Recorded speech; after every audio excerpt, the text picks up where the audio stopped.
Marcus Wellington thought he had made the smart choice 8 years ago. His tech company was just taking off, and his wife Zara Mitchell was spending too much time on pro bono civil rights cases instead of the corporate law that actually paid the bills. When their marriage counselor suggested they had fundamental differences in priorities, Marcus saw it as confirmation that he needed a partner who understood business first. The divorce was amicable enough. Zara got primary custody of 5-year-old Laura, Marcus got the company, and they agreed on shared parenting responsibilities. But as his business grew from a startup to a $15 million enterprise, Marcus found himself too busy for weekend visits. Too many conferences, too many investor meetings, too many opportunities that couldn't wait. By the time Laura turned 10, Marcus was seeing her maybe once every few months. He told himself she was better off with stability, and Zara never pushed for more involvement. He assumed she had accepted that his success required sacrifices from everyone. Then his assistant forwarded him a video that changed everything. The footage showed his now 13-year-old daughter at what appeared to be a school fundraiser, sitting alone at a table while other kids played around her. She looked older, more serious than he remembered. But what shocked him wasn't her appearance. It was overhearing two teachers discussing how Laura's father never shows up to anything anymore, but her mother brings that judge she's dating to every event. Marcus had never heard about any judge. He drove to Zara's apartment that afternoon, expecting to have a conversation about parenting boundaries. Instead, he walked into a revelation that left him questioning everything he thought he knew about the last 8 years. The woman who answered the door was not the overworked single mother he had pictured. Zara Mitchell had transformed into someone who belonged in boardrooms and courtrooms at the highest level. Her natural hair was styled with the confidence of someone who had stopped seeking anyone's approval, and her tailored blazer suggested she was heading to meetings that mattered. "Marcus," she said with the calm recognition of someone who had been expecting this conversation for months, "Laura's at violin practice, but she'll be back soon. Would you like to come in?" The apartment had been completely renovated. What used to be a modest 2-bedroom now felt like a space designed for serious entertaining. The artwork wasn't just expensive, it was curated by someone with actual taste and knowledge. Through the windows, he could see a view that cost real money in this neighborhood. "I see you've done well," Marcus said, trying to regain his footing. "We both have," Zara replied, gesturing for him to sit. "Though I suspect for different reasons." She moved with the efficiency of someone whose time was valuable, pouring coffee from what he recognized as a very expensive espresso machine.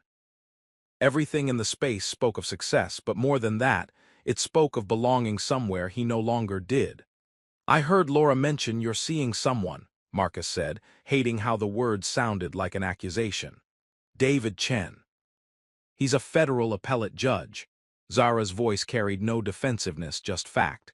"We've been together for 3 years. Laura adores him." Marcus felt something cold settle in his stomach. 3 years. His daughter had been living with a stepfather figure for 3 years, and he hadn't even known. "I want to understand what's happening here," he said. 8 years ago, you could barely manage your caseload and single motherhood. Now you're living like... "Like what?" Zara interrupted, and for the first time he heard an edge in her voice. "Like someone who figured out how to build a life without waiting for permission." She walked to her home office, and Marcus followed, feeling increasingly like a visitor in a world where he didn't speak the language. The walls displayed law degrees he didn't remember her having, awards from organizations he recognized as serious players in civil rights law, and photos of her with people he'd seen on the news. "After our divorce, I realized something important," Zara continued, settling behind a desk that belonged in a senior partner's office. "I had been making myself smaller to fit into your vision of what a wife should prioritize. The pro bono work you called impractical. It taught me skills that corporate law never could." She opened her laptop and turned it toward him. Her firm's website filled the screen. "Mitchell, Chen and Associates, Civil Rights and Employment Law." The client testimonials included Fortune 500 companies, government agencies, and high-profile individuals. "David and I started the firm 5 years ago," she explained. "He handles the constitutional law side. I handle employment discrimination and civil rights litigation. It turns out there's serious money in fighting the kind of systemic problems I used to work on for free." Marcus stared at the screen, trying to process what he was seeing.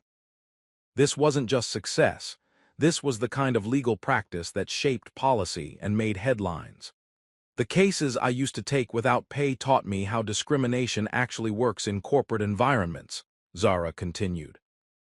"When companies started getting serious about diversity and inclusion initiatives, they needed lawyers who actually understood the issues, not just the law. We've consulted for 3 Fortune 100 companies this year alone." The door opened, and Laura walked in, violin case in hand. At 13, she had inherited her mother's sharp intelligence and her father's height, but there was something else, a confidence Marcus didn't remember from his childhood visits. "Dad," she said, surprised but not particularly excited. "Mom didn't mention you were coming by." "I wanted to surprise you," Marcus said, reaching for the easy relationship they used to have. "That's nice," Laura replied politely, the kind of politeness reserved for distant relatives. "I have a recital next Thursday if you want to come. David's been helping me with my performance anxiety." The casual mention of another man helping his daughter with something Marcus didn't even know was an issue hit harder than he expected. "I'd love to come," he said. "Okay, I'll be in my room doing homework." Laura kissed her mother's cheek and headed toward the hallway, leaving Marcus alone with the woman who had somehow rebuilt her entire life while he wasn't paying attention. "She seems different," Marcus said. "She seems confident," Zara corrected. "She speaks Spanish fluently now. David's been teaching her. She volunteers at the legal clinic on weekends, and she's in the gifted program at school. She's becoming exactly who she's supposed to be." Marcus felt the weight of 8 years of missed conversations, missed milestones, missed opportunities to know who his daughter was becoming. "I want to be more involved," he said. "Do you?" Zara asked, and her tone suggested she'd been waiting for this conversation. "Because involvement requires consistency, Marcus. It requires showing up even when it's inconvenient. It requires caring about her Spanish recital as much as your investor meetings." "I've been building something important." "So have I," Zara interrupted. "The difference is I built it around Laura, not in spite of her." She pulled out her phone and showed him her calendar. Even at a glance, Marcus could see it was the schedule of someone whose time was in high demand: court dates, client meetings, speaking engagements.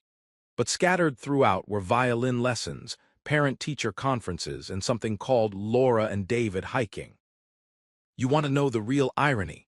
Zara said, putting her phone away. "You were right about one thing. I was spending too much time on work that didn't pay enough. But the solution wasn't to stop caring about justice.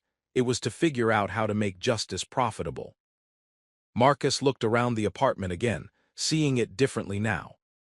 This wasn't just success purchased with smart investments or lucky breaks.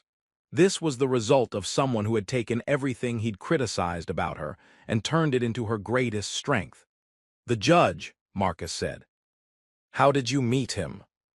"At a conference on employment discrimination law. I was presenting a paper on systemic bias in hiring practices, and he was keynoting on constitutional protections in the workplace." Zara's voice softened slightly. "He told me afterward that my research was the most comprehensive analysis he'd seen on the subject." Marcus tried to imagine someone being impressed by the very work he'd found tedious and impractical. It felt like discovering that a language he dismissed as useless was actually the key to everything important.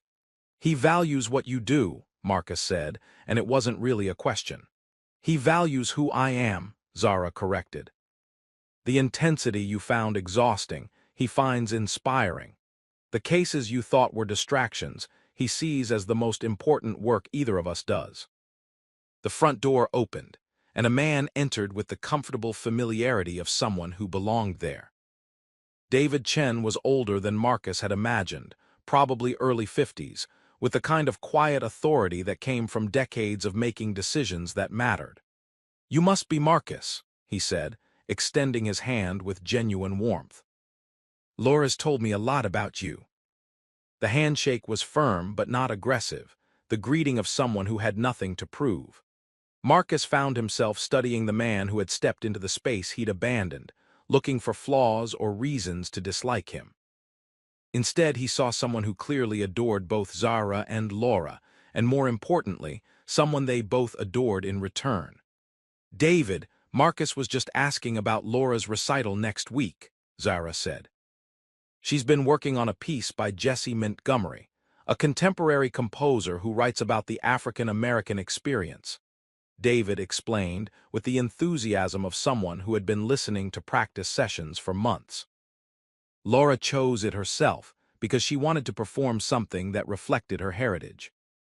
Marcus realized he didn't even know his daughter was interested in connecting with her cultural identity, much less that she was talented enough to choose challenging contemporary pieces. "I'll make sure to be there," Marcus said. "Good," David replied. "She's been hoping you'd come to one of her performances. She's incredibly talented." The casual way David spoke about Laura's hopes and talents made Marcus understand how completely he had removed himself from his daughter's daily life. This man knew things about Laura that her own father had never bothered to learn. Over the next hour, Marcus listened to conversations about Laura's academics, her social life, her plans for high school, and her growing interest in law and social justice. Every topic revealed another layer of his daughter's life that he had missed, another way that Zara and David had created a family that functioned without him. "I should go," Marcus finally said, feeling like he was intruding on something complete. "Marcus," Zara said as she walked him to the door, "I want you to know that you're welcome to be part of Laura's life, but you need to understand that she doesn't need you to rescue her or provide for her. We've built something stable and loving here. If you want to be included, it has to be because you genuinely want to know who she is, not because you feel guilty about who you haven't been." Standing in the hallway, Marcus could see his reflection in the polished elevator doors. He looked like what he was, a successful businessman who had optimized his life for profit and efficiency. But next to the warmth and purpose he just witnessed, his success felt hollow. The elevator ride down gave him time to think about what he'd seen. Zara hadn't just survived their divorce. She had used it as a launching point for becoming someone more powerful and fulfilled than she'd ever been while married to him. The work he'd dismissed as impractical had become the foundation for a legal practice that was changing how companies approached civil rights. The passion he'd found exhausting had attracted a partner who saw it as her greatest asset. 3 months later, Marcus would attend Laura's recital and watch his daughter perform with a confidence and skill that took his breath away. He would see David and Zara in the audience, clearly bursting with pride, and realize that his daughter had never lacked for love or support. She had just lacked his presence. 6 months after that, he would read about Zara being nominated for a federal judgeship, with legal scholars calling her one of the most innovative civil rights attorneys of her generation. The article would mention her work with Judge Chen and their law firm's role in several landmark employment discrimination cases. Marcus would realize that the woman he'd left for being too focused on idealistic causes had spent 8 years proving that idealism backed by intelligence and determination was the most practical approach of all. She had built exactly the kind of life and career she'd always been capable of. She had just needed him to step aside so she could do it. At Laura's 14th birthday party, Marcus would watch his daughter surrounded by friends, family, and 2 parents who clearly adored her. He would see how seamlessly David had stepped into the role Marcus had abandoned, not as a replacement father, but as an additional source of love and guidance. And he would understand that his greatest failure hadn't been missing his daughter's childhood. It had been underestimating the woman who had raised her. Zara Mitchell had never needed his permission to be extraordinary. She had only needed his absence to prove it. "What do you think? Did Marcus deserve a second chance, or had he lost the right to be part of the family they'd built without him? Let me know in the comments, and subscribe if you believe that some opportunities only come once in a lifetime.